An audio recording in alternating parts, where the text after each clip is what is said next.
خی گەورە سڵاوتان لێبێت بەڕێزان لە بەرنامەی ئەمڕۆ باز لە داهاتووی گرژەکانی نێوان ئێران و ئەمریکا دەکەین. ئێران وەڵامی پێشنازەکەی ئەمریکای داوە، بەڵام دۆناڵد ترامپ سەرۆکی ئەمریکا باسی لەوە کردووە کە ڕازی نین بە وەڵامەکەی ئێران. وەڵامەکەی ئێران باز لەوە دەکرێت کە چەند پرسێک لە خۆی دەگرێت، لەوانە هەڵگرتنی سزاکانی سەرکەوتینەوت، گەمارۆی دەریایی و دانان بە سەروەری کۆماری ئیسلامی ئێران بە سەرگەروی هورموزدا و ڕاگرتنی شەڕ لە هەموو بەرەکان و کۆتاییهێنان بە جەنگ و توێژ لەسەر بەرنامەی ئەتۆمی لە ماوەی مانگێکدا. دیارە ترامپ ئەم پێشنیازەی ئێرانی ڕەت کردوێتەوە. ئێمە قسە لەسەرەوە دەکەین دوای ڕەتکردنەوەی ئەم پێشنیازانە و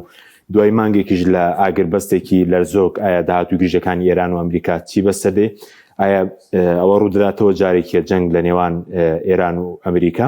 کاریگەری لەسەر ناوچەکە چی دەبێت. وەخسەر سەر دوایین قسەی دۆناڵد ترامپیش دەکەین کە واز لە دۆسیە چەکەکان نایانێ کە ئەمڕۆ دووبارە سەبارەت بە کورد باسی لەوە کردبوو کە بێ ئومێدە لە کوردەکان لەبەرەوەی ئەو چەکەکانیان بۆ خۆیان بردووە و باسی لەوە کردبوو هەر کاتێک کە پارە دەدا بە کورد ئەوانە و کاتە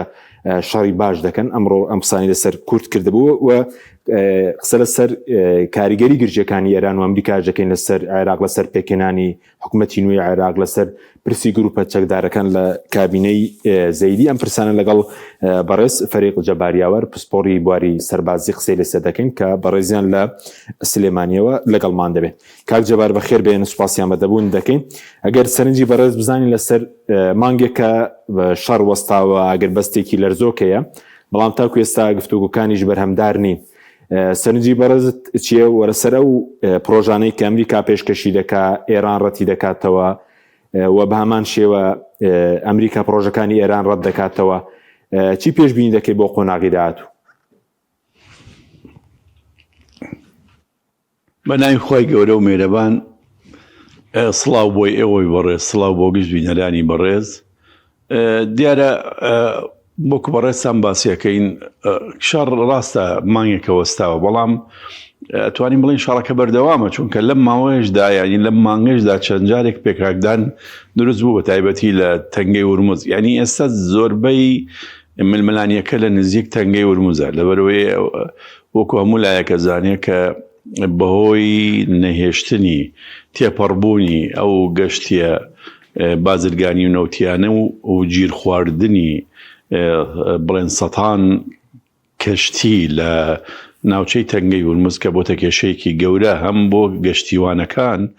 لەو ناوچەیە، چونکە خواردن و پێویستی پزیشکی و ئەوانەیان دەوێ، هەم بۆتە هۆکارێک بۆ نەگەیشتنی بە تایبەتی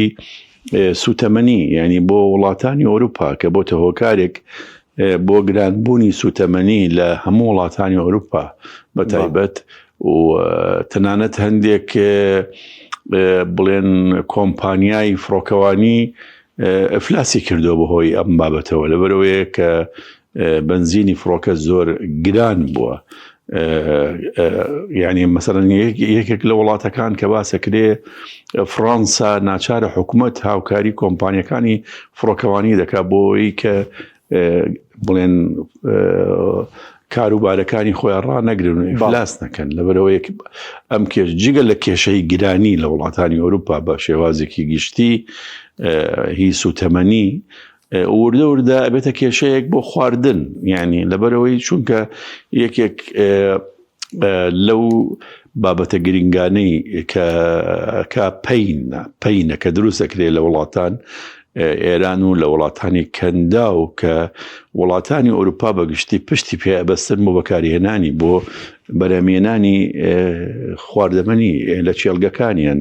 ئەوش ئەبێتەوە کارێک بۆ پەککەوتنی بڵێن بەرەمێنانی خواردەمەنی کە من چەند راپۆرتێکم بینی بوو لە ئەوروپاوە کە بەڕاستی نرخی خواردەمەنی یەکجار زۆر گران بووە. یعنی مەسەڵەن زۆر جار هەیە پیشانیانەدا لە هەندێک وڵات بە تایبەتی لە ئەڵمانیا مەسەڵەن پیشانی سەوزەیان دەداوەکو تەماتەیان خەیارەیان باینجانیان ئەوانە جار هەیە نرخی کیلوەیەکە گەیشتە 10 ئۆرۆ. یعنی لەبەرەوەیە ئەمە کێشەیەکی گەورەی بۆ وڵاتە. وەکو وتم ئێستا ململانیەکە و شەڕەکە زیاتر لە ناوچەی کەنداوە یان لە ناوچەی نزیک تەنگەی هورمزە، یعنی فشارەکەی ئەمریکا ئەوەی کە ئابڵۆقەیەکی خسووتە سەر ئەو ناوچەیە نایڵە هیچ کەشتێکی ئێرانی چێ بازرگانی بێیان چێ هەڵگری نەوت بێ لەوێ تێپەڕێ و جارجاریش پێکاکدان دروست دەبێ وەکو ئەو چەند ڕۆژەی پێشتر کە گەشتیە زەبەلاحە سەربازیەکانی ئەمریکا نزیک بوونەوە لەو ناوچانە و هەندێک بڵێن بەلەمی بچووک یان هەندێک بڵێن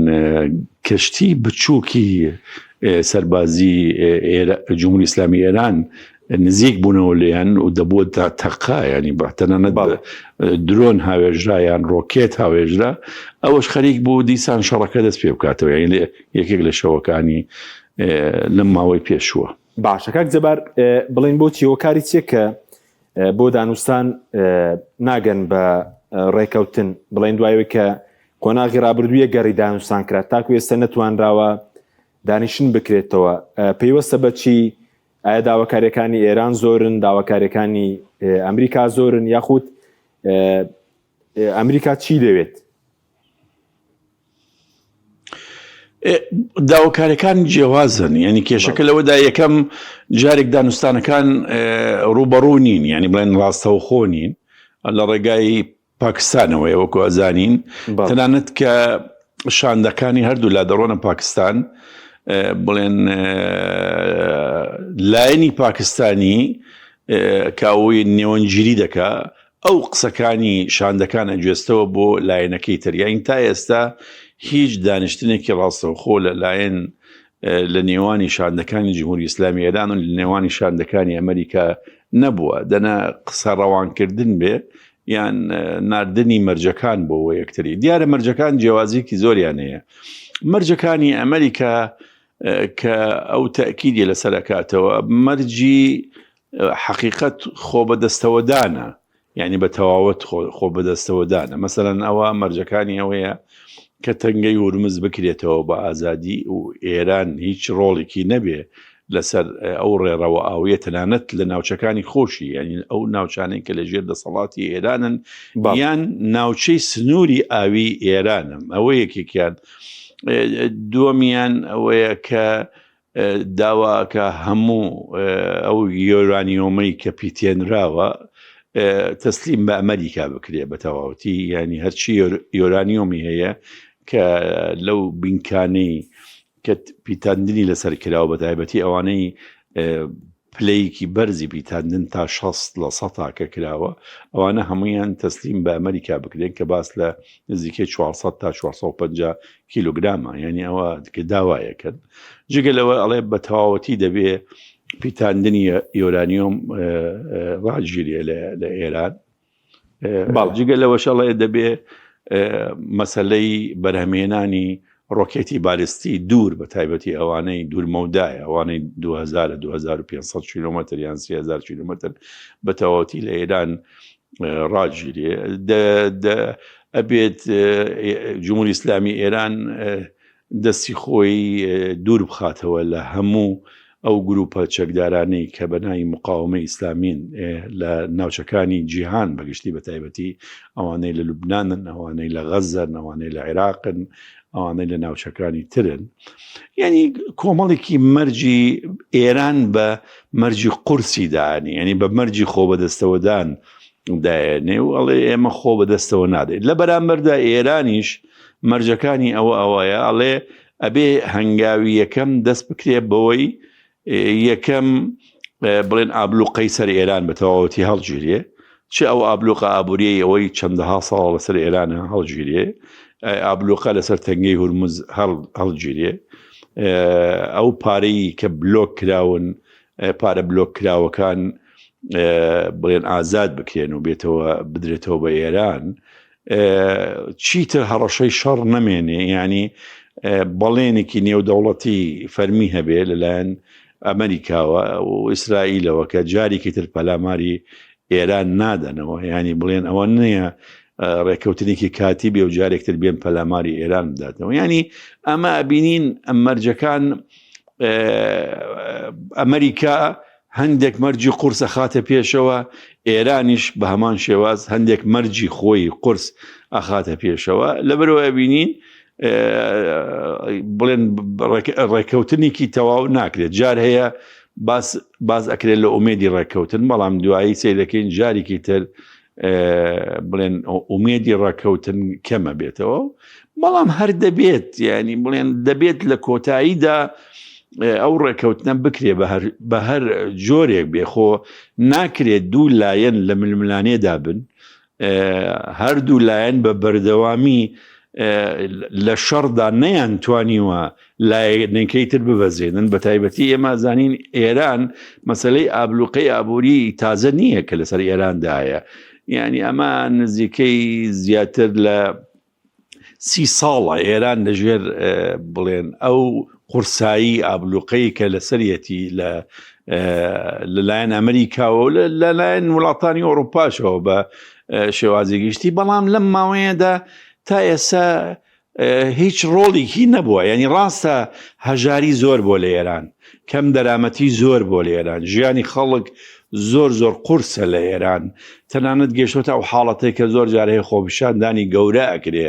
بۆ مەسەلەی چارەسەرکردنی ژیانی ئابووری قورسی خەڵک نەبوونی خەڵک لە ئێران بەڵام دەبێت بۆ بەرامبەرەکە ئەوانەی کە ئەم ئابلوقەیان خسووە کە بگەنەوەیە کە ئەوەیە کە نەبووە هۆکارێک بۆ ئاڵوگۆڕی نظامی حکومڕانی لە ئێران جگە لەوەش ئەمە دوو جارە شەڕکردن و لێدانی ئێران بە شێوازێکی تند ئەوەی کە پێشتر شەڕی 12 ڕۆژە ئەمەش ئەم جارش کە نزیکەی زیاتر لە 47 ڕۆژ زیاتر لەو فترەیە کە بە توندی لە ئێران درا ینی بە هەموو شێوازێک چ لە کوشتنی زۆربەی فەرماندە باڵەکان بە ڕەهبەری باڵای ئێرانیشەوە وێرانکردنی ژێرخانی ئابووری ئێران وێرانکردی ژێرخانی سەربازی ئێران تەنانەت ژێرخانی تعلیمی ینی بڵێن دامودەستگای خوێندن و زانکۆ و ئەوانەی کە ئێران ڕێگاوبانەکانی ئێران بڵێن کارگەکانی ئێران لە هەموو ناوچەکانە بەڵام ئەمەش نەبووە هۆکار یعنی شەڕەکەش نەبووە هۆکار بۆ ئەو ئامانجەی کە ئەوان دانویست ئاڵوگۆڕ لە ڕژێم یعنی لە نظامی حکومڕانی ببێت لە ئێران لەبەر ئەوەیە ئەبێ ڕێکەوتنێکی بکرێت هەم ئەمریکا و لایەنەکانی تر ئەوەندە داکۆکی نەکەن لەسەر مەرجی قورس بە هەنگاو ئێستا ئێران نەڵێ ئێمە ئامادەین بە هەنگاو ئەتوانین هەموو ئەو کێشانەی کە هەیە چارەسەری بکەین ینی ئەمە باشترین ڕێگا چارەیە کە بتوانرێ بە داکۆکی کردنی هەر کەسە و لەسەر مەرجی خۆی نا ینی لە ململانیەدا دەبێت حسابی ئەوە بکرێت کە هەندێک ئاسانکاری بکرێت تاکو ئەگەر مەبەستیان لە ڕێکەوتنە بەڵێ پێ دوایە شەڕ وەکو شەڕ ئەگەری هەیە شەڕ دووبارە بێتەوە وەکۆی کە بەڕێزیشت وتت پێشتر دوو ئەزمون هەبوو ئەزمموی شەڕی بڵێن ڕۆژە هەبوو ئەوەی شەڕی کە ڕوویدا لەگەڵ ساڵی ڕابروش بڵین 12 ڕۆژ بوو ئەگەری دووبارە بوونەوەی شەڕ دەکرێت بە تایبەت کە لەم چ ڕۆژەی بڵین کە شەڕ هەبوو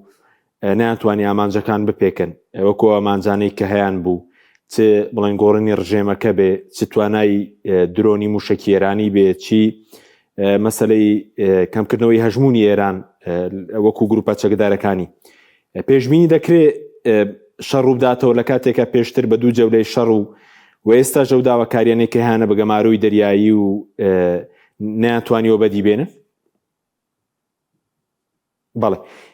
کاک جەبار پێشبینیەوە دەکەیت جارێکی کە شەڕ و بداتەوە کۆی کە بەڕێز وتت ئەزمموی شەڕی 12 ڕۆژەمان هەیە شەڕی بڵێن چ ڕۆژەشمان هەیە ئەگەری هەیە جارێکە بژاردەی سەربازی بەکاربێنێتەوە لە کاتێکە بڵێن ئامانجی نەبوو بەڵێ خۆ وەکو باسم کرد ڕاستە ئێستا بڵێن ماوەیە کە شەڕ ڕاجگیراوە بەڵام بە بەردەوامی پێکاکدانی کەم هەبووە ینی لەبەرەوەی ئەگەر ڕێکەوتن نەبێ بێگومان ئەگەڕی چونکە هەڕەشا لە هەردوو لادایە هەم جمهوری ئیسلامی ئێران هەڕەشاکە ئەڵێ من ئامادەی بەرگریم و هەم ئەمریکاش زۆر جار هەیە گوێمان لە ترامپە بە تایبەتی ئەو فێری ئەو هەڕەشە گەورانەیە کە ئەڵێ لە ناویە بەم ئێران ئەسڕمەوە ینی ئەوش ینی مەقسەدی ئەوەیە شەڕ دەست پێ کاتەوە ئەین جارێکی تر لێ دەینەوە یان جار لەم ماوەی پێشوودا پێویستیم بە 3 هەیە بۆ لێدانی ئێران یان جار هەیە ئەڵێ لێدانێکی بڵێن دەستی شانکرا و پێویستیم بەوەیە کە هەندێک ئامانج بڵێن لە هەندی ئامانج بدەم لەبەر ئەوەیە هەتا ڕێکەوتنێکی تەواو نەکرێ و ڕاگررتنێکی شەڕی تەواو نەکرێ بە تەواوەتی وەکو ئەوەیە کە جمهوری ئیسلامی ئێران داوا دەکاڵێ من ئەبێت ئەگەر ڕەزامەند بم لەسەر ڕێکەوتن ئەبێ یەکەمین جار بەڵێنێک هەبێت کە جارێکی تر شەڕ ڕوو ناداتەوە چونکە من دڵنیا نیم لەوەیە کە جارێکی تر شەڕ ڕوو ناداتەوە لەبەرەوەی ئەبێ پێشتر بەڵێنێک هەبێ کە ئیتر یعنی ڕێککەوی لەسەر ئەوەیە جارێکی تر شەڕ دەست پێ نەکاتەوە بەڵام لەبەرەوە هێشتا هیچ بەڵێنێک نییە هیچ ڕێکەوتنێک نییە کە شەڕ دەست پێ نەکاتەوە وەکو باسم کرد مەودای نێوانی ئەو مەرجانەی ینی ئەو داواکارانی هەردوو لایەنی شەڕکەر بڵێن مەودایەکی دوور هەیە لە نێوانیانە بە تایبەتی ئێستا مەسەلەن ئەم ماوەیەدا کە ئەمریکا مەرجەکانی خۆی جارێکتر پێشکەش کردەوە جمهوری ئیسلامی ئێران وەڵامی دایەوە بینیمان ئەمڕۆ دوێنێ 2-3 جارە ترامپ لێدوانەدا ئەڵێ من قبوڵم بە وەڵامە نییە بە هیچ جۆرێک لای من قبول کراو نییە لەبەرەوەیە ئەو وەڵامانە وەڵامی مەرجەکانیان داواکاریەکانی ئێمە نییە لەبەرەوەیە مەترسی هەر هەیە ینی مەترسی دەستپێکردنەوەی شەڕ هەیە بە تایبەتی ئیسرائیلیش بە بەردەوامی فشاری ئەبینین لە پشتەوە بە بەردەوامی فشارێکی لەسەر ئەمریکا هەیە بۆ ئەوەیە کە جارێکی تر شەڕ دەست پێ بکاتەوە بەڵام ئەوەیە کە ئێستا دەستی پێ نەکردوتەوە لەلایەن ئەمریکا و لەلایەن ئیسرائیلەوە دیارە لە ماوەی ئەو 40 ڕۆژەی کە ینی ئەم فترەیە کە شەڕەکە ڕوویدا ینی بە تایبەتی بەر لەوەی ڕاگیرێ بە شێوازێکی یعنی ڕاگیراوە بەڵام بە شێوازێکی وەکو چۆن دەڵێ بەتەواوەتی نییە ینی ڕاگررتنێکی مەترسیدارە ینی هەموو لازەیەک دیارە لایەنی ئەمریکی و ئیسرائیلیش زەرێکی زۆریان کردووە هەم لە ڕووی مادیەوە زەرریان کردووە هەم لە ڕووی مرۆییەوە زەرریان کردووە هەم لە ڕۆی پەیوەندەکانی خۆیانەوە لەگەڵ وڵاتانی ئەوروپا و لەگەڵ ناتۆ زەرری گەورێکیان کردو فشاریشیان لەسرە هەم لە ڕۆی دۆستەکانیان بە تایبەتی وڵاتە خەلیجیەکان کە ئەوانی زەرێکی یەکجار زۆریان کرد لەم شەڕی کە ڕوویدا لە نێوانی ئەمریکا و لە نێوانی ئیسرائیل و ئەمریکا لەگەڵ جمهوری ئیسلامی ئێران دووەم بە پێدان پێنانی خۆیان ینی ئەمریکا بە تایبەت و راپۆرتە ڕسمیەکانی ئەمریکا کە زۆربەی بنکە سەربازیەکانیان لە ناوچەکانی کەنداو کە نزیکەی زیاتر لە 17 بنکەی سەربازیە کە هەمووی وێران بۆ بە تەواوەتی یعنی لەبەرەوەیە هۆکارەکەی ئەوەیە یعنی لە شەڕەکەیە بڵێن ئەوان ڕەنگە حسابی ئەو هەموو زەرەر و زیانیان نەکردووە کە لیان دەکەوێت بەڵێ پێ دوای ئەم جارە ژەگەر شتێک ڕووداتەوە بتوان ئامانجەکانیان بەدیبێنن چونکە ئێمە یەکەم ڕۆژی شەڕ چاوپێکەوتمان لەگەڵ بەڕێزت کرد یەکەم ڕۆژی شەڕ باست لەوە کرد کە ناتوانن بە گورزی ئاسمانی ئێران بڕوخێنن بڵێن چل ڕۆژ دەرچوو ئامانجەکانیان هەر نەپێکە ئەگەر جارێکی شەڕ ڕووداتەوە دەتوان ئامانجەکانیان بەدیبێنی یاخود گیان تەحملی ئەوە دەکا گەروی هورموز بە تەواوەتی دابخرێ بابلوەندە لە ناوخۆی ئەمریکا بانزین بەرز بۆتەوە بڵێن قەیرانی وزە لە گیان دروست بووە بەڵێ ئێستا شار بن بەڕای خۆم یعنی ڕای تایبەتی خۆمە کە ئەم کێشەیە بە شەڕ تەواو نابێ یعنی بە شەڕ تەواو نابێ چونکە دیسان ئەگەر شەڕ دەست پێ کردەوە بە هەمان شێواز ئەو هەلومەرجەی کە ئێستا هەیە لە بەتایبەتی لە وڵاتانی ئەوروپا خراپتر دەبێت ڕاستە هەلومەرجی ئێرانی هەر بەرەو خراپتر دەڕوە ینی ژیانی خەڵکی ئێران دابەزینی بەهای تومەن لە ئێران کەمبوونەوەی پێویستیەکانی خواردەمەنی و پێویستی خەڵک بە تایبەتی لە ئێران، بەڵام لە بەرامبەرداش بە هەمان شێواز هەم ئیسرائیل چونکە بە حەقیقەت سەرەڕای بوونی ئەو هەموو دژە ئاسمانی و چاودێری ئاسمانیە کە چەند سیستەمێکی جیایانەیە لە ئیسرائیلدا، بەڵام دەرکەوت هیچ لەو سیستەمانەدا ناتوانن بەرگەی هەندێک جۆری ڕۆکێتی ئێرانی بگرن و زۆر ئامانجی پێکا لە ناو ئیسرائیل و زەرەرێکی زۆریدا لە ئیسرائیلدا، بە تایبەتی ژیانی خەڵکی پەخس وای لێکرد کە خەڵک بە بەردەوامی لە ژێرزەمیندا بێ. ینی طبعاً ئەمە بێگومان لە ڕووی دەرونیەوە زۆر تاسی لەسەر خەڵکەکە و ئەمە بێتە فشارێک دژی حکومەت و بینیمان زۆر جارەیە خۆپیشاندانی گەورە دروست دەبوو لە ئیسرائیل دژی بە نەتەنیاهو و دژی حکومەتەکەی. جگە لەوەش بە هەمان شێواز وڵاتانی ئەوروپامان بینی، مەسەلەن ئەڵمانیا، ئیتالیا، فەڕەنسا، بریتانیا کە ئەمانە هەموو وڵاتی گەورن کە هاوپەیمانی ئەمریکا بوون کە ئەندامی ناتۆن، هیچیان لە وڵاتانە قبوڵیان نەکرد بەشداری ئەو شەڕە بکەن، هیچیان ئەسڵەن قبوڵیان نەکرد بنکەکانیان هینی ئەمریکا لە وڵاتەکانی خۆیان بەکاربێنن دژ بە جمهوری ئیسلامی ئێران، تەنانەت نیان هێشت فڕۆکە جەنگەکانیان هی ئەمریکا بە ئاسمان یانی ئیسرائیل بە ئاسمانی ئەو وڵاتانە بڕوە. یعنی ئەمە هەمووی بێگومان زەرەرێکی یعنی شەڕ ئەمانە زیاد دەکا، یعنی شەڕەکان ڕاستە فشارێکی زیاتر بۆ ژیانی خەڵک ئەیێنێ لە جمهوری ئیسلامی ئێران، بەڵام جگەل لەوەش فشارێکی نێودەوڵەتی گەورە دژ بە ئەمریکا دروست دەکاتەوە. یعنی ئەم فشارە زیاتر ئەبێ لە ئەمریکا، هەم لە ناو خودی ئەمریکا کە بینیمان کە هێرشێکی زۆر گەورە هەیە بە تایبەتی لەلایەن دیموکراتەکانەوە کە چەندەها جار داوایان کردووە کە تەنانەت گەیشتۆتە ئەو حەدەی داوایان کرد کە ترامپ ببرێ بۆ لای دکتۆر، ینی کەشفی توانای بڵێن عەقلی بڵێن ترامپ بکرێ و ئەو هەموو لێدوان و تەسریحەی ئەوانەمان بینی. تەنانەت بەڕەسمی داوایان لە مەجلیسی شیوخ کرد کە بانگێش بکرێ بۆ دادگایی، یعنی دادگایی بکرێ. ئەمەە ناو ئەمریکا ئەم جەجگە لەو خۆپیشاندنە گەورانی کە لە ئەمریکاش لە زۆر شاری ئەمریکا کرا دژ بەو شەڕە و وڵاتە ئەوروپیەکانیش بە هەمان شێواز. لەبەرەوەیە شەڕ ئەمانە زیاترەکە، ینی ئەم فشارانەی دژ بە ئەمریکا و ئیسرائیل زیاترەکە لە نێو وڵاتانی ئەوروپا بە شێوازێکی گشتی، چونکە هەمویان زەرمەندن. ئەم جەجگە لەوەش فشارەکانی رووسیا و چین و ئەو وڵاتانەی تر، چونکە ئەوانیش وا هەز دەکەن کە ئەم شەڕە ڕاستەخۆ لەگەڵ ئێرانە، بەڵام ناڕاستەخۆ لەگەڵ ئەوانە، یعنی ئەوانش بێگومان فشاری خۆیان دەکەن. باشە، با پرسیارێکی تر بکەنە سەر مەلەفی ئەمریکا، دوای دێنێ سەر عێراقیش، بەس سەبارەت بەوەی کە ئەمریکا و ئیسرائیل بڵێن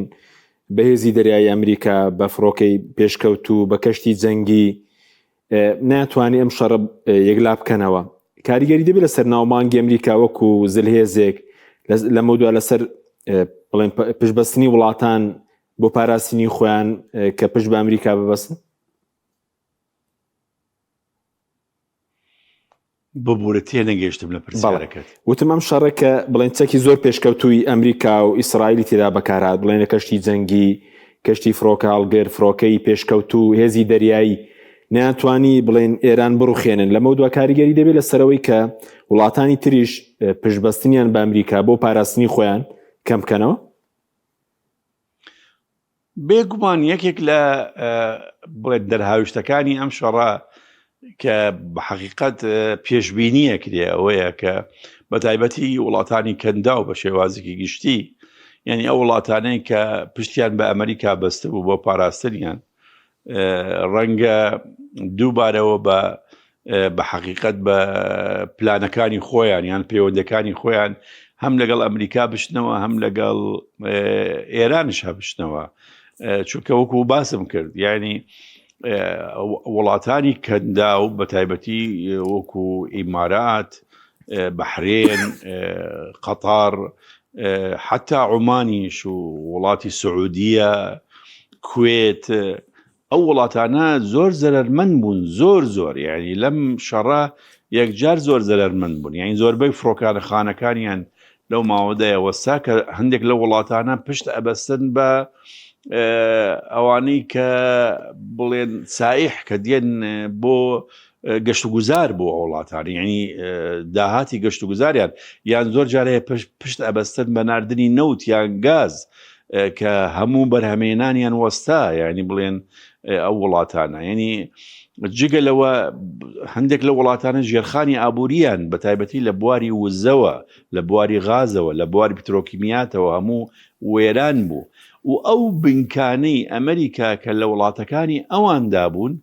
نەیان توانی بنکەکان نەیان دەتوانی وڵاتەکانیان لە هێرشەکانی ڕۆکێت و درۆنی ئێرانی بپارێزن تەنانەت کە هەندێک دەنگ و باسێت تەنانەت لە هێرشی فڕۆکەی جەنگی کە زۆر پێشکەوتوش نییە هینی ئێران ینی ئەو وڵاتانە پارێزراوە بێ لەبەرەوەیە دوور نییە وڵاتان زۆر لە وڵاتانی کەندا و دوای ئەم شەڕە ئەگەر کۆتایی بێت پێداچوونەوە بکەن بە پەیوەندیەکانی خۆیاندا لەگەڵ ئێراندا و لەگەڵ ئەمریکاشدا تەنانەت احتیمالە پێداچوونەوەیەکی زۆر بکرێ بە پێکاتەی ناتۆش چونکە ئێستا دەنگ و باسێکی زۆر هەیە دەربارەی بابەتی ناتۆ و سەرۆکایەتی ئەمریکا بۆ ناتۆ چونکە کێشەکە لەوەدایە ئەمریکا نەوەکو لەگەڵ ئێرانە چونکە زۆر جار هەڕەشا لە هەندێک وڵات ئەکا کە خۆی ئەندامە لە ناتۆ ینی هەندێک وڵاتی ئۆروپایی کە خۆی ئەندامە لە ناتۆ ترامپ هەڕەشە لەو وڵاتانەش لە وڵاتانەکە لەملا کە شەڕێکتەوە بێ سیرەکەی ئامادەسازیەکە بۆ شەڕێکی تر هێشتا شەڕی ئێران کۆتایی ناتووە ئەو هەڕەشاکە کە پەلاماری کوبادا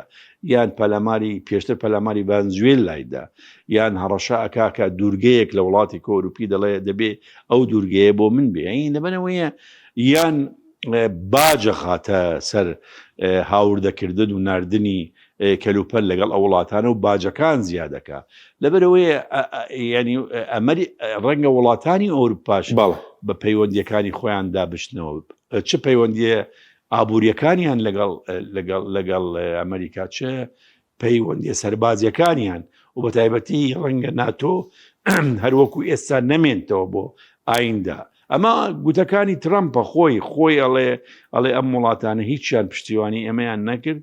ئێمە بە تایبەتیش ئەندامی ناتۆ چ کەڵکێکی ماوە بۆ ئێمە ینی بینیمان لەم ماوەی دوایە دەنگۆی ئەوە بڵاو کرایەوە کە لە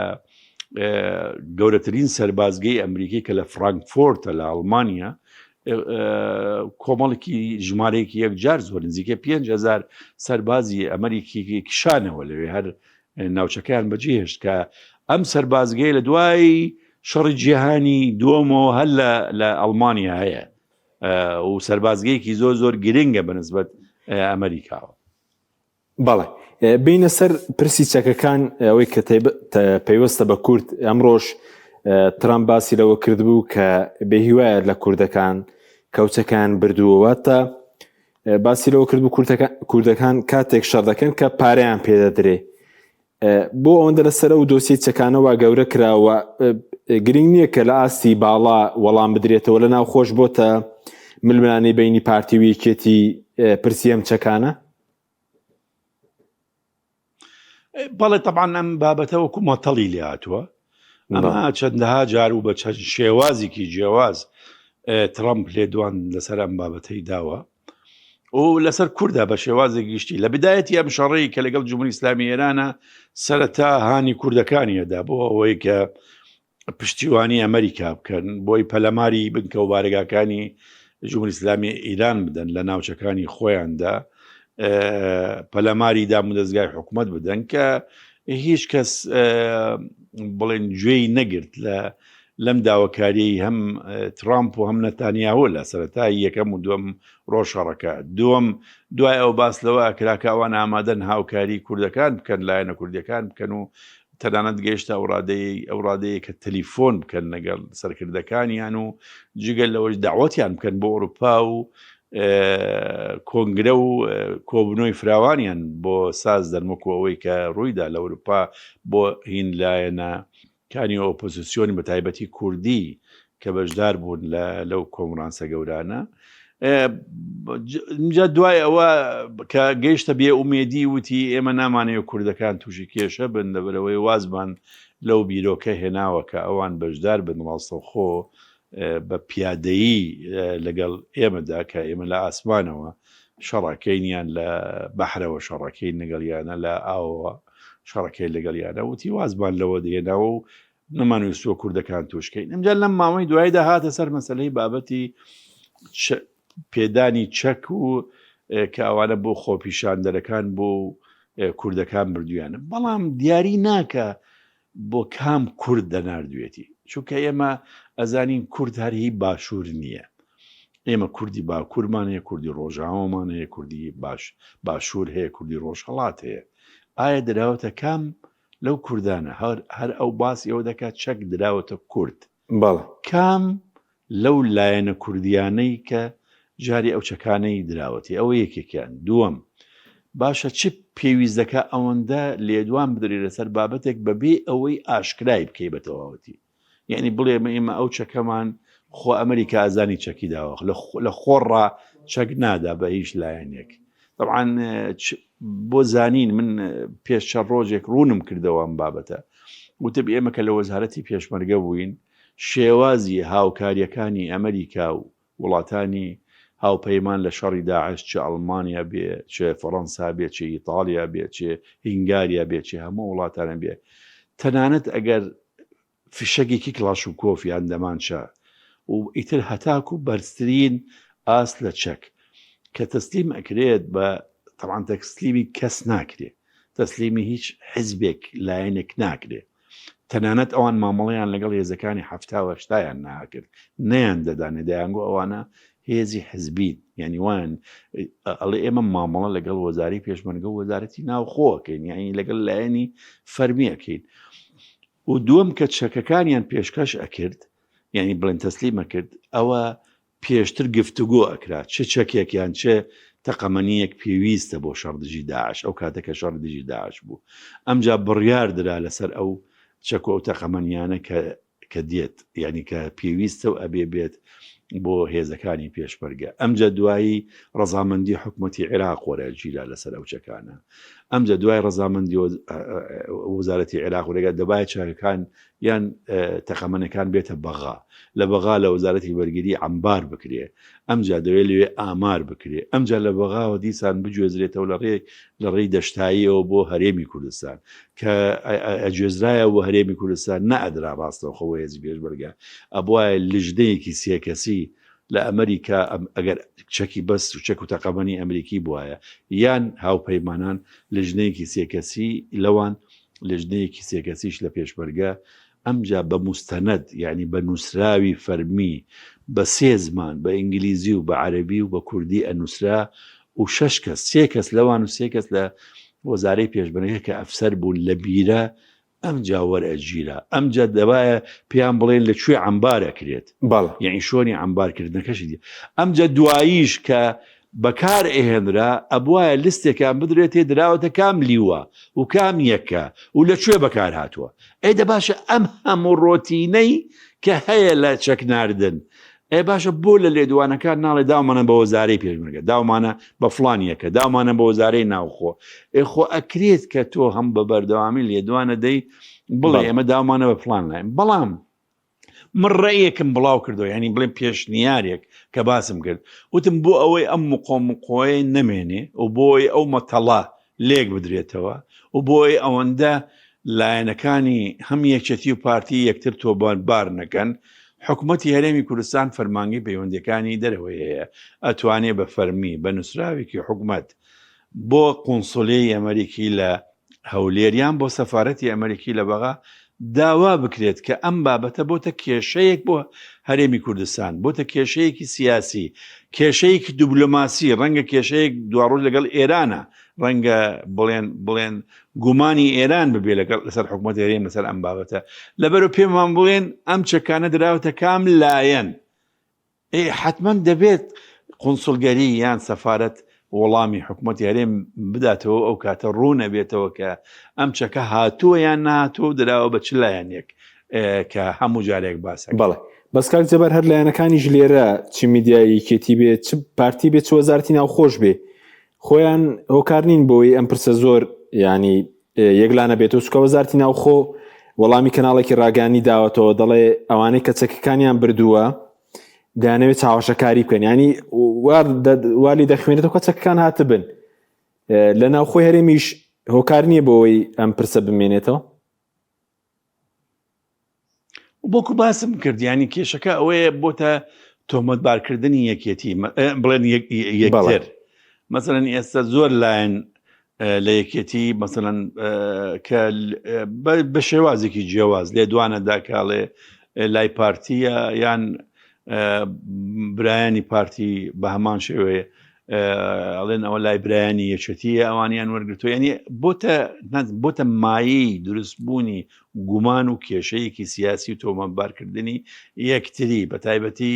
لەم ماوەیەدا وەکو بەڕێستان باسە کردتەنت باسی وەزارەتی ناوخۆ کراوە و دوای وەزارەتی ناوخۆ بە فەرمی بەیاننامەی دەرکردو ئەڵێ شکایەت لەو کەسە ئەکەین کە ئەڵێ وەزارەتی ناوخۆری گرتو چونکە ئێمە وەرمان نەگرتووە ینی ئەمە وەکووتم ئەمە ئەم کێشەی بە ئاسانی چارەسەر ئەکرێ وەکووتم ئێمە حکوومەت ئەتوانی داوای ڕوونکردنەوە بکە بە نووسراوی فەرمی داوای ڕوونکردنەوە ئەەکەم لە قونسڵی ئەمریکی یان لە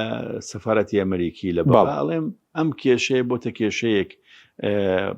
ناوخۆیی هەرێمی کوردستان لە نێوانی لایەنەکان و لەگەڵ تەنانەت لەگەڵ ڕەنگە دوڕۆژ بتە کێشەی لەگەڵ جمهوری ئیسلامی ئێران لەبەرەوە ئاگادارمان بکەن ئەو چەکانە چۆن هاتووە دراوە بە چێش جۆرەکەیکی حتمما وەڵام دەدرێنەوە ئەم مشکلەیە کۆتایی دێت. بەڵێ سەبارەت بە ترامپ کە ئەمڕۆ قسەی کردبوو دەڵێ کوردەکان کاتێک شەڕ دەکەن کە پارەیان پێدەدرێ جۆرێک لە بڵێن بێڕێزی تێدا نیە بەرامبەر بە کورد لێدوانەکانی.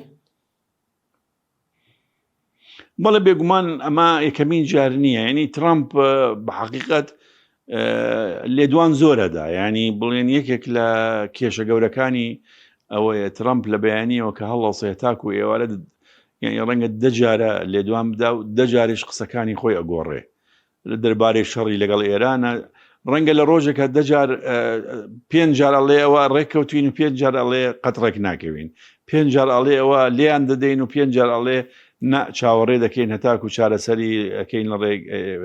ئەم بابەتەش بە هەمان شێوازە ینی ئەمە یەکەمین جاری نییە باسی پارەکە جارێکی تریش بە هەمان شێواز وتی ئێمە بڵێن پارەمان داوە بە کورد کە شەڕ لەگە بەتایبەتی لەو کاتانەی کێشەی ڕۆژاوا بوو ئەوە بوو کە چەند ساڵێک بوو هەسەدە بە یەکەم هاوپەیمان دانرا لەگەڵ ئەمریکا و خۆیان باسییان نەکرد کە هەسەدە یەکەمین هاوپەیمانی ئێمەیە بۆ شەڕ دژی داعش ئەو چەند ساڵێکە هەیە بەڵام دوایی کە پەلامار دران لەلایەن جمهوری ئیسلامی لەلایەن حکوومەتی نوێی سووریاوە ئەو کاتە کە باز لەوەکە بڵێ ئێمە هیچ بەڵێنێکمان نەداوە بە کوردەکانی سووریا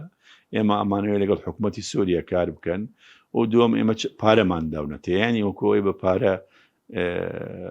بڵێن شەڕیان بۆ کردوون ینی بە حەقیقەت ئەمە پێویستە ینی لایەنێک پێویستە ینی لایەنێکی فەرمی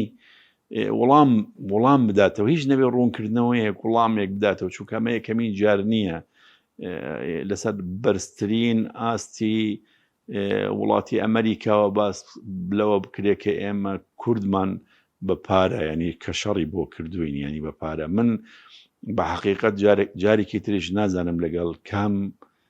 کەناڵیان کە باسی ئەو هاوکاری ئێسم کرد کە ئێستا بەهێزی پێشمەگە بەڵێ ئێمە سوپاسی ئەمریکا و هەموو وڵاتانی هاوپەیمان دەکەین کە ئێمە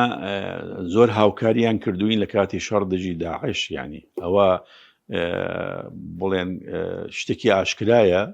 کە هاوکاریەکانی ئەوان هاوکاری ئاسمانی بوو پشتیوانیان دەکردین لە کاتی ئۆپراسیۆنەکانمان دژی داعشیان لە کاتی داعش کە هێریشی هێنا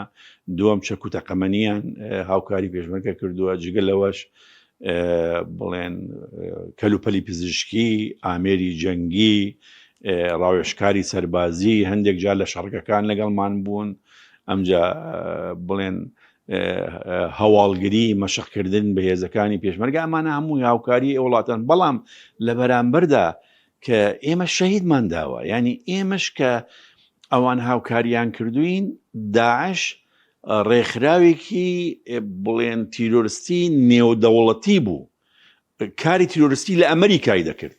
لە فڕەنسایە کرد، لە بریتانیایە کرد، لە ئەڵمانیا کرد، یعنی لە وڵاتانی بوو هەڕەشەیەک لەسەر وڵاتانی ئەوروپا بە شێوازێکی گشتی داعش. ئیمارەتەکەی لە ناوچەکەی ئێمە بوو، ئیمارەتەکەی لە عێراق و سووریا بوو، لەبەرەوەی ئەوان دەیانویست لێرە کۆتایی بە داعش بێنن، لەبەرەوە هەڕەشەکە لە وڵاتەکانی خۆیان دوورخەنەوە. هێزی پێشمەرگەی کوردستانیش لەم شەڕەدا نزیکەی 1810 شەهیدی داوە لە شەڕی دژی داعش، جگەل لەوە 10,720 کەس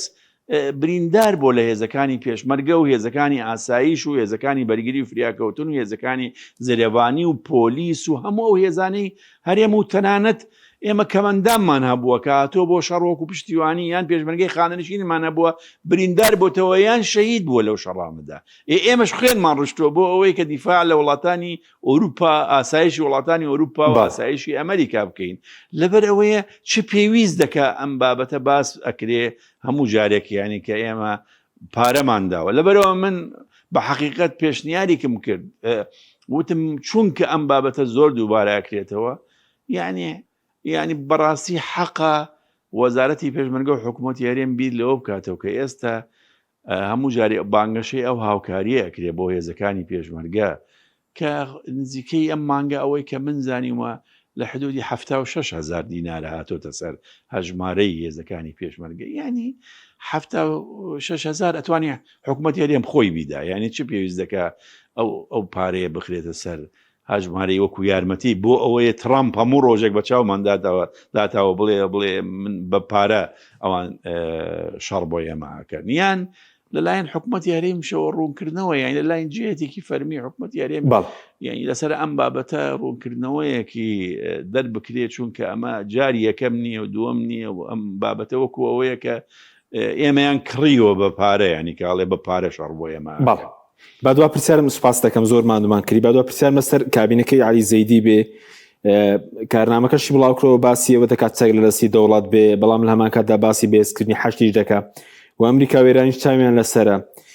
پێ دوایە بتوانرێ گروپە چەکدارەکان لاواز بکرێن لە سەردەمی علی زەید، یاخود ئەویان بۆ ناکرێ وە کە ئێستا ئەمریکا مەرجی بۆ علی زەیدی هەیە؟ طبعا ئێمە ئومێد دەکەین کە وەکو یەکەمین خاڵی، یعنی یەکەمین محوەری کارنامەکەی زەیدی، وەلەو بە حەقیقەت سەرنجێکی زۆر هەیە لەسەر کارنامەکە، یعنی نزیکەی 13 محوەرە ئەو کارنامەی زەیدی و بە بڵێندەیان خاڵ لەو 13 محوەرەدا هەیە کە بڵاو کراوەتەوە، بەڵام بە یەک گوشە و بە یەک دێڕ باس لە هەرێمی کوردستان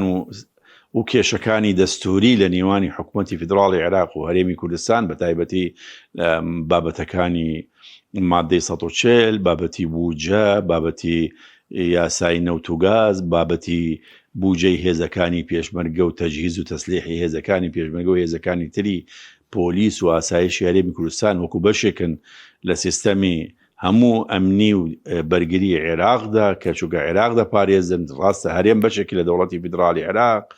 یعنی کێشەی سیستەمی فیدراڵی، چونکە کۆمەڵێکی کێشەی ئەو مادانەی لە دەستوردا هەیە کە تا ئێستا جێبەجێ نەکراون، بە تایبەتی ینی ئەوانەی کە هەندێک ئەنجومەنەیە کە چاودێری داهاتەکە، هەندێک ئەنجومەنەکە ئەبێت